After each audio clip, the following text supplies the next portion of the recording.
Fala comigo assim, fala Senhor. Fala, Senhor. Que o teu servo ouve. Mais uma vez, fala Senhor. Fala, Senhor. Eu quero ouvir a tua voz.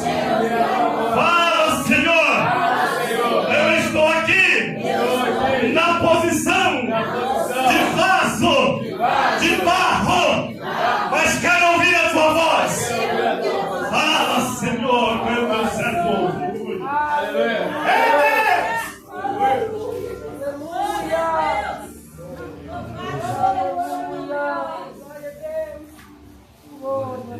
Aleluia, Jesus. Louvado seja o teu Senhor. Aleluia. A paz do Senhor, gente. Amém. Glória a Deus.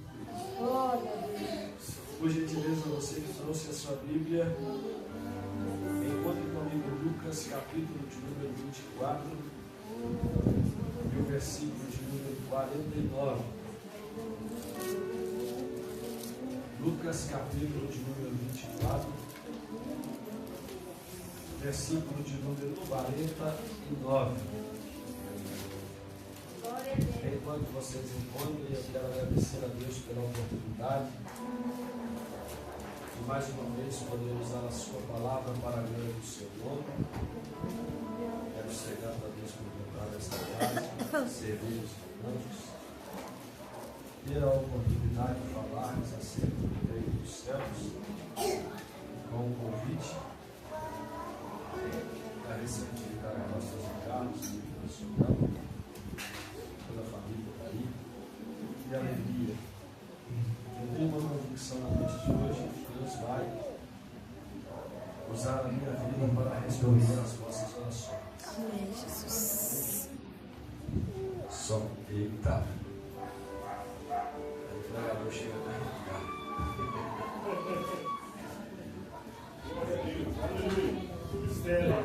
Glória a Deus.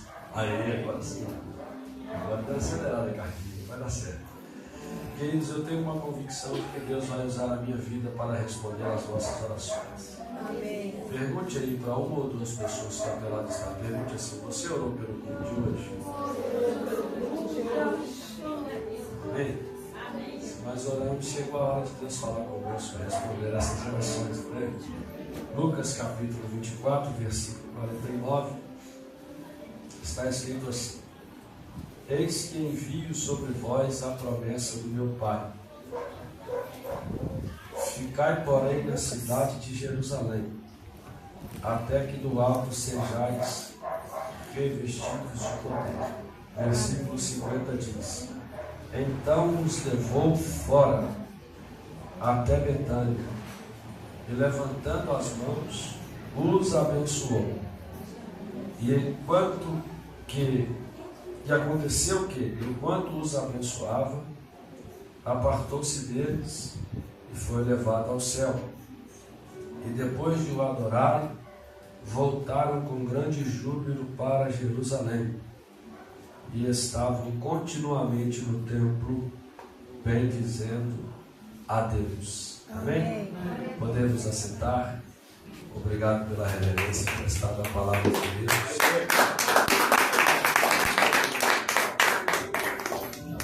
Já foi falar de enfermidades aqui, né? Deixa eu contar meu testemunho também.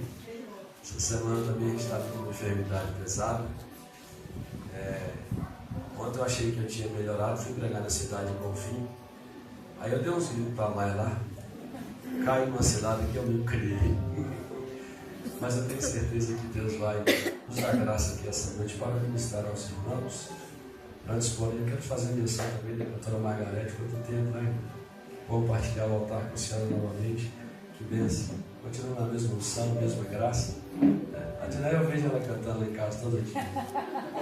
Tem dia que ela canta os cajados para mim lá. Os filhos estão aí também, Vitor, Amélia, lá. Lá em casa o Vitor é o primeiro vice-presidente. Hoje quase que eu tirei ele da presidência. Quase que me dizia hoje, né? A Emanuela é missionária, porque ela é carinhosa ao extremo, né? E a Eloá também é missionária, porque ela é estopim curto ao extremo. Então eu digo que Deus chamou para exortar, eu estou para consolar você. E a Edmeia que já canta, deixa a tesouraria com ela.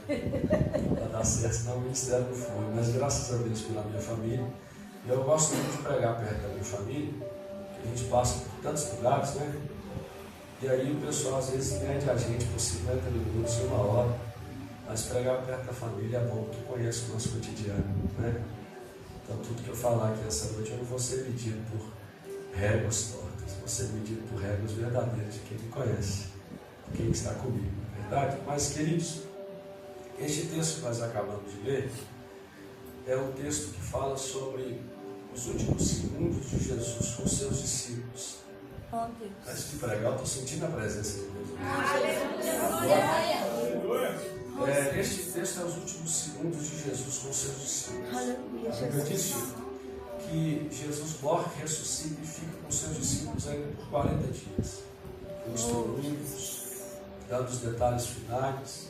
E Paulo chega a dizer na carta aos Coríntios que depois da ressurreição de Jesus, ele ainda foi visto por cerca de 500 irmãos. 500 irmãos tiveram o privilégio de ver o Cristo ressurreto, o Cristo glorificado.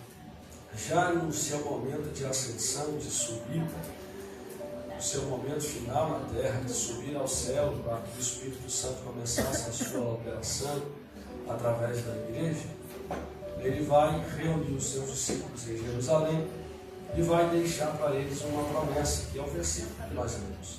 O texto que nós lemos diz: ele reúne os seus e diz assim: ficai, porém, na cidade de Jerusalém, até que do alto sejais revestidos de poder. Eis que envio sobre vós a promessa do meu Pai.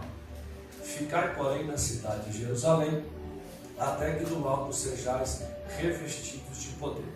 Eu acho interessante porque Jesus está falando com eles de uma promessa, Jesus está falando com eles de um endereço da promessa, Jesus está falando com eles do lugar onde a promessa vai sair.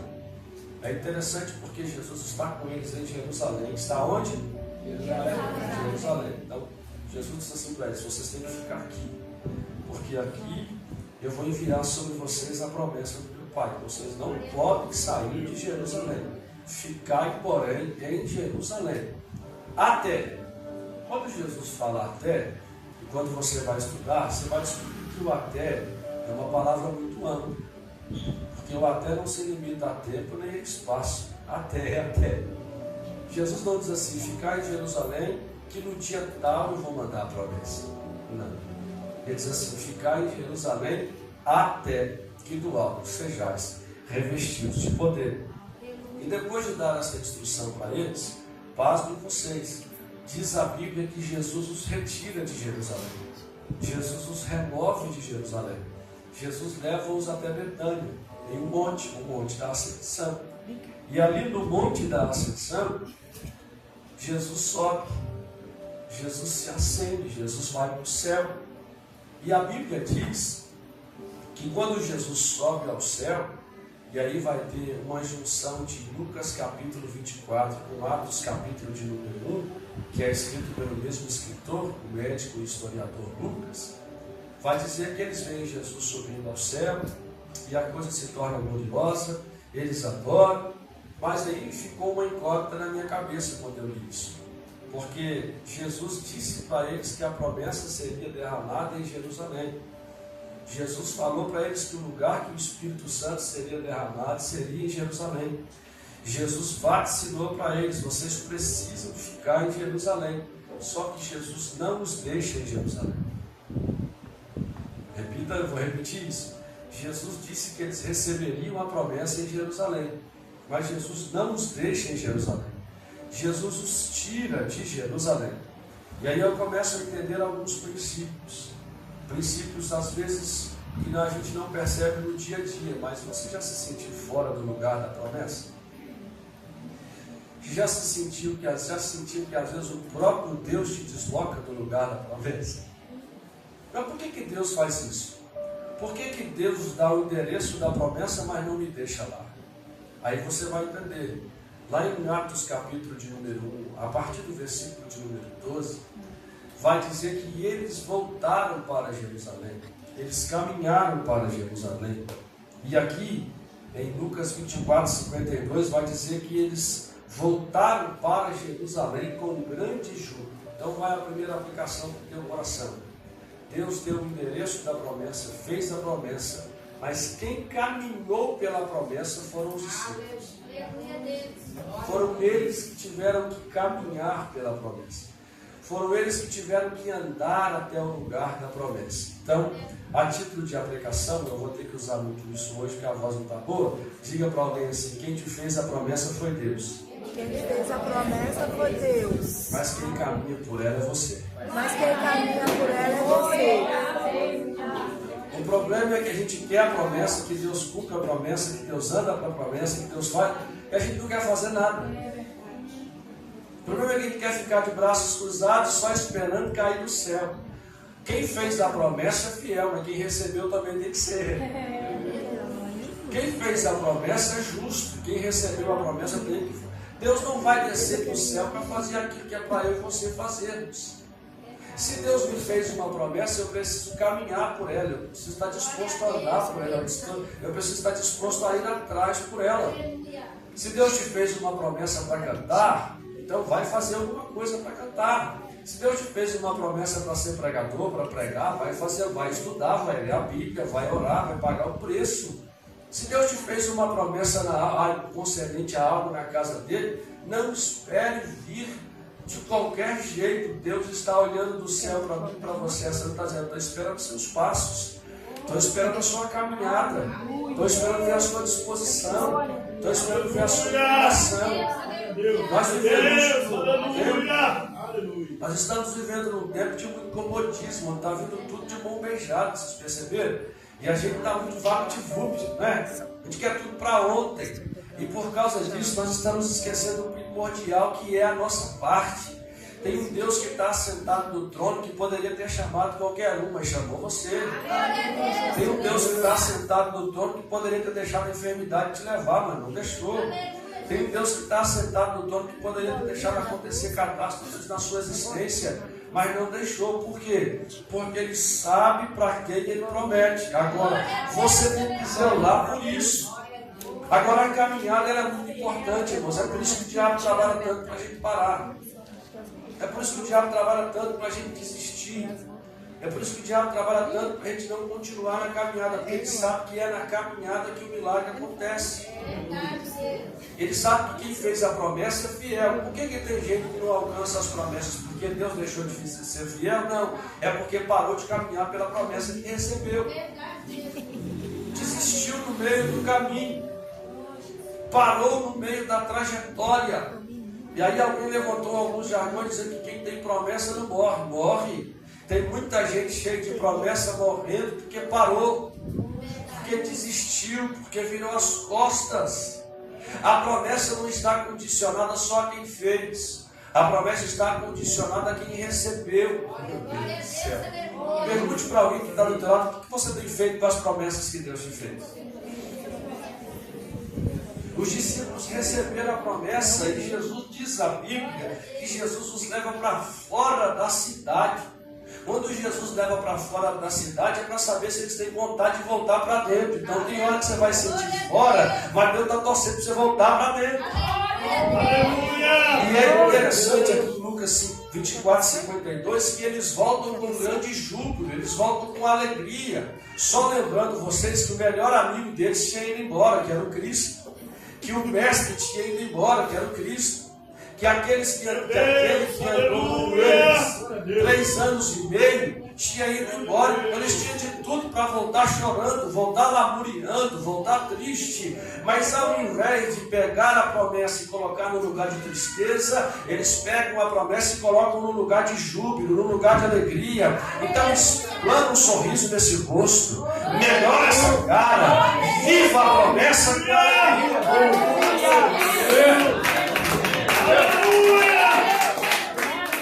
Faz do caminho um caminho de alegria. Aí eu vou aproveitar. A maior dificuldade que a gente está tendo hoje de pastorear é ver falta de alegria no povo. Gente, antigamente o camarada aceitava Jesus no domingo, na segunda ele não dava sossego para o pastor. Ô pastor, o que tem no culto hoje? Ô pastor, não era assim? Hoje em dia o cara aceita Jesus, parece que ele aceitou um morto. Cadê a alegria? Cadê o júbilo? Oh, Deus. Cadê a alegria da caminhada? A Bíblia diz em Marcos capítulo de número 9, a voz está saindo, se sair, você segura aí. A Bíblia diz em Marcos capítulo de número 9 que um dia os discípulos começaram a contender no caminho, disputaram entre eles para saber qual deles era o maior. Eles começaram a discutir entre eles para saber qual deles era o maior. Aí Jesus não falou nada com eles. Quando chegou em casa, Jesus pergunta para eles assim: por que contendem pelo caminho? O problema é que o caminho que é para ser de júbilo, o caminho que é para ser de alegria, está fazendo um caminho de contenda, um caminho de discórdia, um caminho de emulação. O caminho que é para ser de felicidade está fazendo ser um caminho de tristeza. Não, esse caminho é um caminho de alegria. Lembra? Quando os nossos mestres no passado nos ensinavam, na hora que estiver tomando banho para vir para o culto, já começa com alegria. Fala: Senhor, estou indo. Oh, glória, vai ser diferente. Faz do caminho da promessa um caminho com alegria. Faz do caminho da promessa um caminho de júbilo. Quando vier para a rua, já venha cantando os hinos, já venha jubilando, já venha alegrando. Sabe por quê? Porque fiel é o que prometeu. Agora cabe a mim e a você trabalhar a promessa. Aleluia! Nós precisamos trabalhar isso em nós. Por que Deus quer que eu caminhe pela promessa, pastor? Porque a caminhada fala de dedicação. Eu vou te dar alguns exemplos de caminhada na Bíblia. Por exemplo, a Bíblia fala sobre Abraão e Isaac. Deus pede Isaac para Abraão. Na verdade, Deus não queria o Abraão de Isaac, Deus queria Abraão de novo. Porque Abraão, pastor Zé Carlos, antes de Isaac era um homem. A Bíblia mostra que Abraão, antes de Isaac, era um homem de altar. Deus falava para Abraão erguer altar. Só que a Bíblia diz em Gênesis capítulo 31, quem está me ouvindo diz amém? Amém. A Bíblia diz em Gênesis capítulo de número 21, que depois que Isaac foi desmamado, Abraão deu um banquete. E depois diz que Abraão plantou um bosque. Não teria problema se fôssemos eu e você, mas Abraão não era homem de banquete de bosque, Abraão era homem de altar. Quando Deus viu que Abraão estava mudando o propósito, diz a Bíblia então que Deus pede Isaac para Abraão. Falou: já que a promessa mudou quem você é, eu vou ter que pedir de volta a promessa. E aí a Bíblia diz que Abraão vai ter que sacrificar Isaac. Quando eles chegam no pé do monte do supremo sacrifício, diz a Bíblia, quando eles chegam no pé do monte que eles vão começar a subir para poder chegar no lugar que Deus havia designado, a Bíblia diz que Abraão colocou a lenha no ombro de Isaac. Ficou pesado para Isaac, sim ou não? Sim. Só que eles continuaram caminhando. Você está entendendo? Abraão está debaixo de um propósito, Isaac está caminhando junto com o pai, mesmo com o peso no ombro. Isaac não parou a caminhada, mesmo com o peso da lenha no ombro, Isaac não parou de caminhar. Oh, meu Deus do céu, diga para alguém que está me falando assim: está pesado, mas não para de caminhar. Você não pode parar. Abraão coloca a lenha no ombro de Isaac, mas Isaac não para. Sabe por que Isaac não para? Porque o texto diz assim, e Abraão e Isaac caminhavam ambos juntos. Está pesado, mas o pai está junto. Está pesado, mas o pai caminha junto. Glória a Deus. A Bíblia diz no livro de Lucas que 10 leprosos vão ter com Jesus e pedir um milagre. Eles vão rogar a Jesus um milagre, 10 leprosos. E aí Jesus vira e pensa assim: vocês têm que se apresentar para o sacerdote. Vocês têm que oferecer o que Moisés determinou. A Bíblia diz que caminhando os 10, na caminhada, pastor, eles perceberam que a lepra tinha ido embora. Oh, meu Deus do céu. Oh, Jesus. Na caminhada eles perceberam que a lepra tinha ido embora. Você está entendendo? É na caminhada que as coisas vão acontecendo. É na caminhada pela promessa que as coisas vão fluindo. É na caminhada que as coisas vão acontecendo. Quando os 10 percebem que a lepra vão embora, ainda que 9 sejam ingratos, um samaritano volta para poder agradecer Jesus. Aí Jesus pergunta para ele assim: onde estão os 9? Cadê os outros?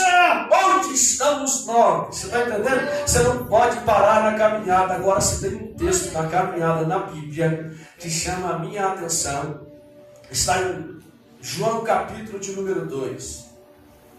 Em João capítulo de número 2 diz a Bíblia que tinha uma festa de casamento em Caná da Galileia. Convidaram Jesus para ir nesta festa. No meio da festa acabou o vinho. Acabou o quê? Vinho. A mãe de Jesus, a genitora, estava ali. E ela vai ter com ele, vai dizer assim: eles não têm mais vinho. Jesus diz: que tenho eu contigo, mulher? Ainda não vai chegar na minha hora. Aí a Bíblia diz que Jesus chama os serviçais da festa. E a Bíblia diz assim: e havia ali 6 talhas que os judeus usavam para as purificações. Cada uma delas media 2 ou 3 metretas, aproximadamente de 90 a 120 litros de água. Jesus agora diz para eles assim: enchei de água as talhas. Aí o texto diz assim: e eles encheram até em cima, exatamente. Eu gosto desses servos, porque eles entenderam que 70% não é cheio, 90% não é cheio. Eles entenderam que até em cima, até derramar. Aleluia! Quando eles encheram as talhas, aí Jesus disse assim: agora tirai.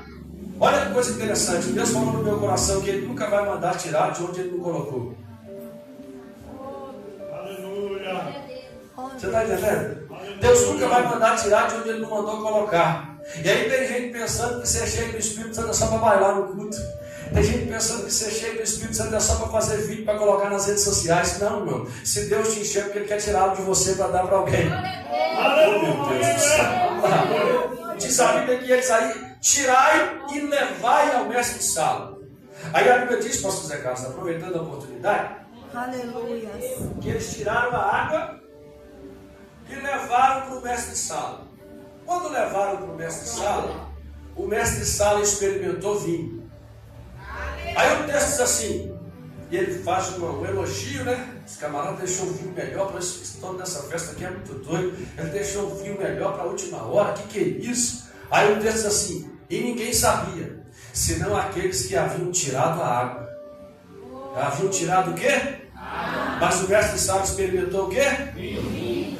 Tirou o quê? Ele experimentou o quê? Vinho. Como é que houve a mudança da transformação da água no vinho? Foi na caminhada do servo. Foi na caminhada do servo que a água se transformou em vinho. É por isso que você tem que caminhar pela promessa. Sabe por quê? Porque o primeiro passo pode ser água, sem cor, sem cheiro, sem sabor. O segundo passo pode continuar aparecendo assim, mas no decorrer da caminhada Deus pode dar cor a esse casamento, a essa família. No decorrer da caminhada Deus pode dar sabor a esse ministério. No decorrer da caminhada, oh meu Deus do céu, no decorrer da caminhada Deus transforma a água em vinho. No decorrer da caminhada Deus limpa o leproso. No decorrer da caminhada o milagre acontece. Oh meu Deus do céu, é por isso que o diabo luta tanto para você parar. Ele fala: fecha a porta, desiste do casamento, desiste da família, desiste do ministério, desiste dos seus sonhos, porque ele sabe que se você parar, a água vai ser água, vai continuar sem cor, vai continuar sem cheiro, vai continuar sem sabor. Mas se você continuar insistindo, oh meu Deus do céu, se você continuar caminhando, o mestre de sala vai experimentar o vinho. Alguém vai experimentar algo que tem sabor. Pegue na mão de alguém que está do teu lado, pegue. Diga para ele assim: Deus está renovando as tuas forças para caminhar. Diga: Deus está renovando as tuas forças para voltar a fazer. Deus está renovando as tuas forças, você não pode parar. Você não tem o direito de parar. Você não tem o direito de desistir. Tem gente esperando o louvor que você canta. Tem gente esperando a mensagem que você prega. Tem gente precisando de um minuto de oração. Tem gente precisando de um abraço. Então desce-se desse orgulho e diga: Deus, a partir de hoje eu volto a caminhar pela promessa.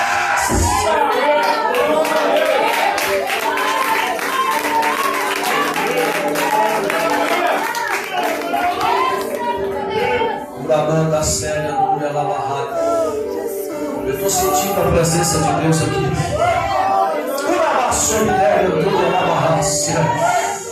Essa presença vem para nos dar, é combustível para a caminhada, é combustível para você continuar, é combustível para você não olhar para o ontem, é combustível para você insistir no hoje, é combustível para você continuar crendo no amanhã, recebe forças para caminhar. Teus filhos precisam que você caminhe. Tua esposa precisa que você continue caminhando. Teu esposo precisa que você continue caminhando. Teu pastor precisa que você continue caminhando.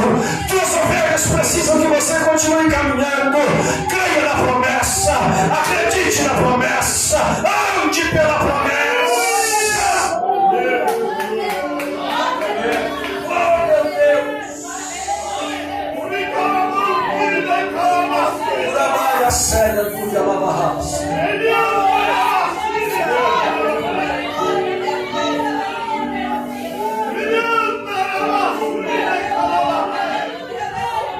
Ficar em Jerusalém, mesmo que você está se sentindo fora, caminha até você chegar ao lugar de Deus.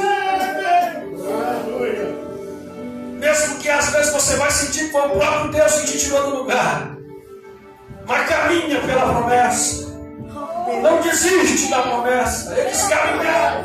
Faça do caminho da promessa um caminho de júbilo, um caminho de alegria. Não espere alcançar para jubilar. Jubile enquanto não alcançou ainda. Vibre enquanto não alcançou ainda. Glorifique enquanto ainda não tateou. Sabe por quê? Porque fiel é o que prometeu. Diz a Bíblia que eles voltam para Jerusalém.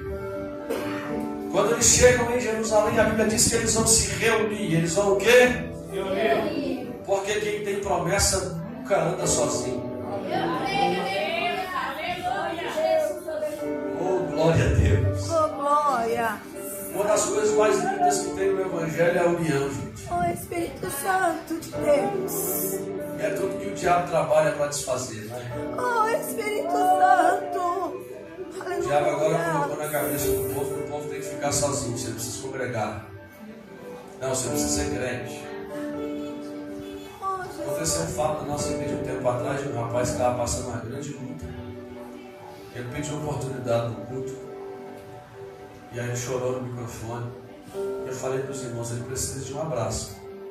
Para você que está acostumado no culto só para vir buscar algo para você, Deus está mostrando para você que você tem que vir no culto para dar algo para alguém também. O problema é que a gente só quer vir para receber. A gente só vem, não é? Você já percebeu que quando você está sem Senhor, você ora pedindo, mas quando está sobrando, você não ora oferecendo? Quando você está seja de Deus, levanta alguém para me abençoar. E quando está sobejando na tua casa, você nunca dobra dizendo: tem alguém precisando, Senhor? Quem que eu posso ofertar? Quem que eu posso abençoar? Porque na nossa mente, automaticamente, a gente vai se tornando cada dia mais unitário. E a maior prova da presença de Jesus em meio a uma igreja, segundo o que ele mesmo disse, não são os milagres, sabia disso? A maior prova da presença de Jesus em uma igreja, que o mundo percebe, é a união da igreja. Em João capítulo 17, versículo 21 a 23, ele diz assim: Pai, que eles sejam um em mim, como eu sou um em ti. Que eles sejam um em nós, para que o mundo creia que tu me enviaste. Sabe? Para viver a promessa, nós precisamos uns dos outros. Para viver a promessa, nós precisamos dar as mãos uns para os outros. Mas por quê, pastor? Porque nem sempre eu vou ter força para orar. Nem sempre eu vou ter força para fazer algo. E aí que entra a igreja. Oh, meu Deus do céu. É aí que entra o reino dos céus. É aí que entra a unidade do corpo de Cristo. Por quê? Porque quando eu não tenho força para orar, você está orando por mim. Quando você não tem força para orar, eu estou orando por você. Então, cuidado. Porque quando você se levanta para falar mal de alguém, você pode estar falando mal de alguém que está orando pela sua vida. Diga para esse irmão que está do lado de você: você não está sozinho. Você não está sozinho. Fala para ele: conta comigo. Conta comigo. Juntos nós vamos alcançar a promessa. Aleluia! Oh, nós precisamos unir força, gente. Nós precisamos dar as mãos. Nós precisamos entender que para alcançar a promessa nós precisamos uns dos outros. É por isso que quando você sentir falta de alguém no culto, dobre o joelho e diga: Senhor, meu irmão não está aqui hoje, mas eu estou cobrindo ele com oração. A minha irmã não está aqui hoje, mas eu estou cobrindo ela com oração. Blinda ela, Senhor, guarda ele, Senhor. Sabe por quê? Porque nós precisamos uns dos outros. E eu acho muito interessante porque Tiago um dia escreveu dizendo assim, ó, que a oração feita por um justo, por quantos? Por um justo pode muito em seus efeitos. A oração feita por um justo pode muito em seus efeitos. Só que um dia Jesus disse assim: tudo o que dois de vós pedirem será feito. A oração de um pode muito, mas a oração de dois pode tudo. A oração de um pode muito, mas a oração de dois pode tudo. Aí eu entendi o que aconteceu com a mulher cananeia. Lembra da mulher cananeia que ela vinha gritando atrás de Jesus, dizendo: Senhor, tem misericórdia, Mateus 14, tem misericórdia de mim, porque a minha filha está miseravelmente endemoniada. E Jesus não fala nada com ela, Jesus fica em silêncio. Jesus fica em off, não fala nada. Aí a Bíblia diz que os discípulos vão até ele interceder por ela. Às vezes Deus está em silêncio com você para aumentar a quadrilha da oração. Às vezes Deus fica em silêncio. Você já percebeu que quando você tem um problema que você leva no quarto e resolve? Está resolvido. Só que tem hora que Deus não deixa resolver na oração do quarto. Aí sabe o que você faz? Chega nas irmãs da igreja. Chega nos irmãos da igreja, não é? Coloca no papelzinho, manda no grupo. Gente, ora por isso. O que é Deus está mostrando para a gente? É mostrando que a gente pode unir forças em prol da promessa. Nós precisamos entender que precisamos unir forças por causa da promessa. Até porque, irmãos, o mundo lá fora se une. O mundo lá fora acopla suas energias em prol dos seus propósitos. Você não pode ser sozinho, você não pode caminhar sozinho. Até porque, desculpa, é verdade, em Provérbios de número 18 diz que aquele que se isola busca a própria glória e bate contra a verdadeira sabedoria. Sabe o que Salomão está falando? Se fosse o nosso tempo, ele ia dizer assim: aquele que se isola é burro. Aquele que se isola é cabeçudo. Aquele que se isola busca a própria glória. Você precisa desse irmão que está do teu lado. Esse irmão que está do teu lado precisa de você. Nós precisamos uns dos outros. Juntos nós somos mais fortes. Oh, glória a Deus.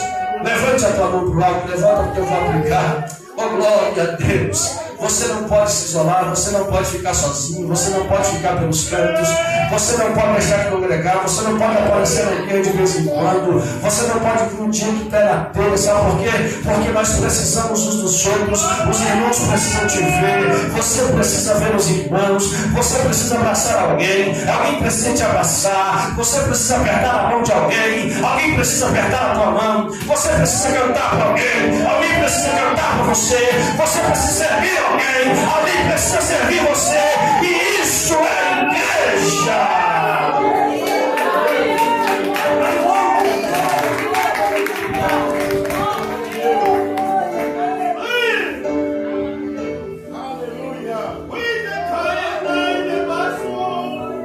Nós precisamos uns dos outros.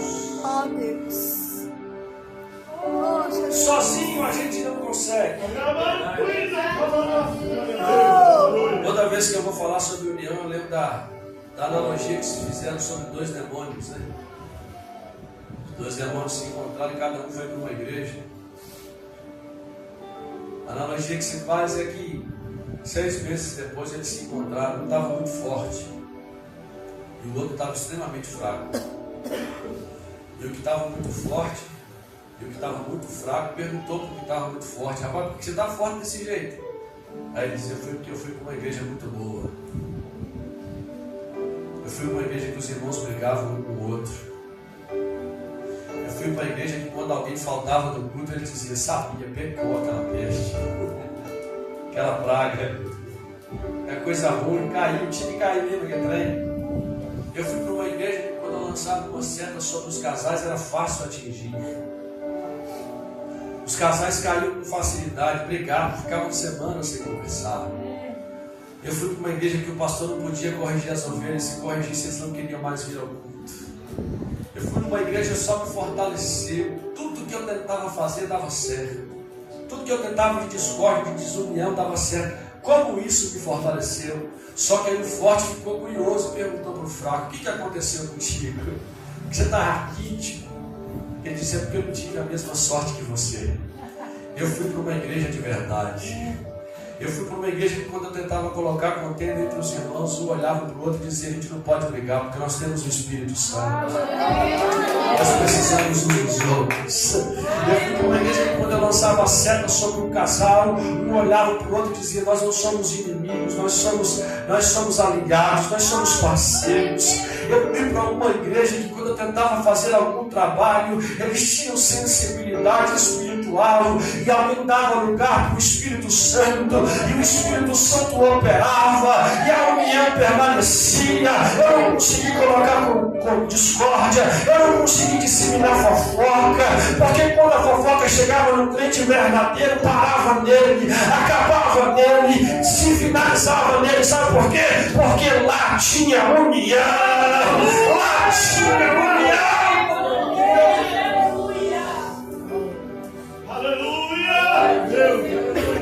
Diga para alguém que está atrás de você: os projetos de Satanás na igreja termina em você. Somos unidos, irmãos. Eles uniram forças. O texto vai dizer em Atos 1, versículo 13, 14, que eles oraram. Eles o quê? Eles oraram. Oh, assunto pertinente, mas esquecido. Os irmãos estão percebendo que nós estamos tratando a promessa de Deus somente no campo da experiência. É por isso que nós estamos perdendo igrejas espirituais para termos igrejas sociais. É por isso que as igrejas estão conseguindo atrair pessoas, mas não converter pessoas. É por isso que é muito fácil formar equipes técnicas nas igrejas hoje. Hoje você consegue formar uma equipe técnica com facilidade, mas tenta trazer essa equipe para a oração para você ver. A maior dificuldade que nós estamos tendo hoje é orar. Quando você pega a Bíblia em Atos dos Apóstolos, você vai ver que aquela igreja orava. Você vai ver que aquela igreja buscava a presença de Deus. Irmãos, isso aqui eu tenho que ir devagar, porque nós estamos carentes de oração. Quem tem promessa, ora. Quando nós falamos da igreja do passado para a igreja atual, sem querer ser saudosista, a diferença da igreja do passado é que ela não vinha para o culto, ou para a igreja dar o culto. Ela vinha para a igreja continuar o culto que ela já tinha dentro de casa. O problema é que a nossa vida de oração, ela está raquítica, ela está fraca. Mas pastor, como é que eu faço? Em Lucas capítulo de número 1, no versículo de número 11, diz a Bíblia que um discípulo chegou para Jesus e disse assim: Senhor, ensina-nos a orar, assim como João Batista ensinou os seus discípulos a orar. Eu acho interessante a atitude desse discípulo. Sabe por quê? Porque ele já tinha visto Jesus curar enfermos. Ele já tinha visto Jesus pregar mensagens maravilhosas como o Sermão do Monte, uma das mensagens mais lindas de toda a história. Ele já tinha visto Jesus ressuscitar morto. Só que ele não chega para Jesus dizendo assim: Senhor, me ensina a pregar. Ele não chega dizendo: me ensina a curar enfermo, me ensina a ressuscitar morto. Ele chega dizendo assim: me ensina a orar. Ensina a gente a orar, Jesus. Sabe por quê? Porque ele percebeu que as enfermidades eram curadas porque Jesus orava. Ele percebeu que os mortos eram ressuscitados porque Jesus orava. O maior exemplo de oração que nós temos na Bíblia é o próprio Cristo. Nós precisamos orar, nós precisamos buscar a presença de Deus, nós precisamos clamar diante do Senhor, nós precisamos buscar a sua face.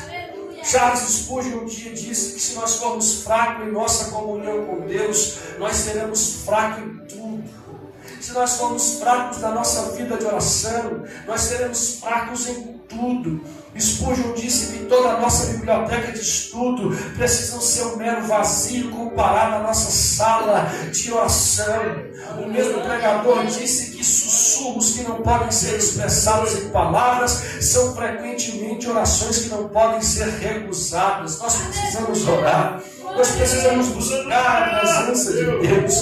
John Wesley disse que a oração é a respiração da alma, e ele falou algo fantástico. Ele disse assim: aquilo pelo qual não podemos orar, também não poderíamos desejar. Meu Deus do céu, se eu não posso orar, eu não estou disposto a orar, eu não devo desejar. A gente precisa pagar um preço em oração, a gente precisa pagar um preço em clamor. John Wesley disse: nenhum pregador deveria subir ao altar sem antes descer pela oração os degraus da humildade. A gente precisa orar. Martinho Lutero disse: se eu fracassar em investir 2 horas de oração todas as manhãs, o diabo terá vitória durante o dia. Nós precisamos orar, irmãos. Nós precisamos buscar a presença de Deus. Charles Spurgeon disse: a oração é a metade do nosso ministério, e é ela que dá a outra metade todo o sucesso e poder. Aleluia! A gente precisa orar, a gente precisa buscar a presença de Deus. A história conta sobre um homem chamado John Fletcher, e John Fletcher diz a história que ele marcava as paredes do escritório dele com os hábitos da sua oração. Era um homem que vivia debaixo de oração. A W. Torrey disse: ore por grandes coisas, espere por grandes coisas, trabalhe por grandes coisas, mas acima de tudo, ore.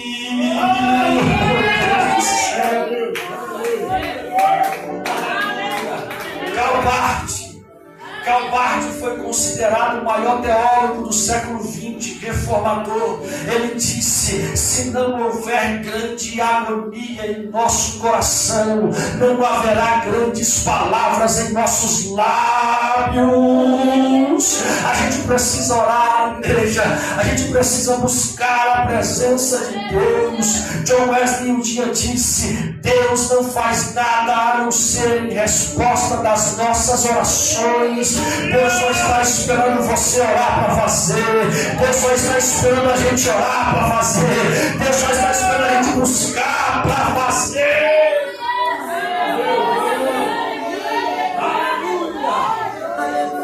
Pergunte para alguém que está do teu lado sem esperar que ele responda, porque não é preciso que ele responda. Pergunta: como está a tua vida de oração?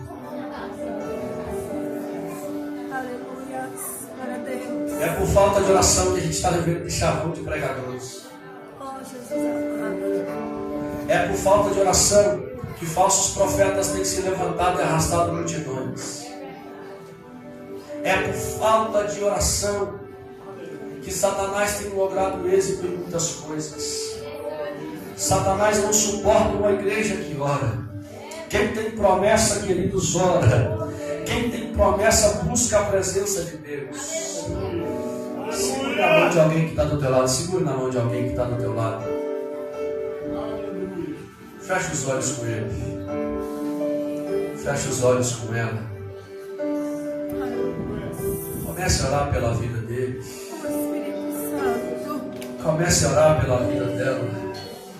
Comece a dizer: Senhor, restaura, ajuda meu irmão a restaurar o altar da oração. Comece a dizer: Senhor, nos ajuda a desligar um pouco o Wi-Fi, Senhor. Nos ajuda a sair um pouco das séries. Nos ajuda a sair um pouco dessa terra, Senhor. Nos ajuda a virar as costas um pouco para esse mundo, Senhor.